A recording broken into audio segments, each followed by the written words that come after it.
Brian Peck was not the first convicted Disney has hired. Filmmaker Victor Salva was convicted after pleading guilty to 5 felony counts in 1988. Salva was sentenced to just 3 years, but only ended up serving half of his sentence. Fast forward to 1995, a movie called Powder was released by Disney and produced by Caravan Pictures. This movie was written and directed by none other than Victor Salva. Salva is even quoted saying, "Powder contains many of his thoughts from his time in prison," within the movie's subtext. The release of Powder prompted Nathan Winters, the victim, to come forward publicly and protest Disney hiring the convicted who him.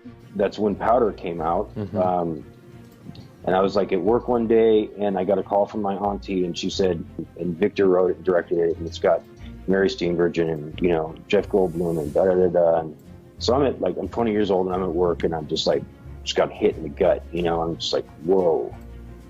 You know, and then she tells me that it was produced by Disney.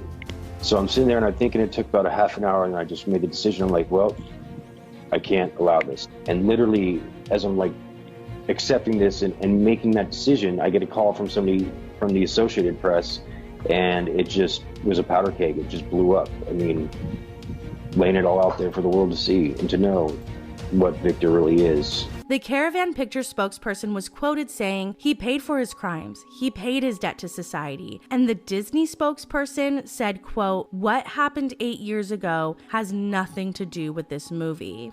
The opposition was, I would say at that time, it was about 60-40. 60% of the people were like supportive of me, but you know, there's the 40% that would call me all sorts of names and tell me that I was doing it for all the wrong reasons and try to discredit me. And then you got people like Eisner down at Disney going on record and saying that it was a one-time inappropriate between a grown man and a consenting minor. This just shows that are not stopped from working in Hollywood even after convictions, and they certainly aren't prevented from working on family-friendly films and TV shows, paving the way for more and more to join this industry.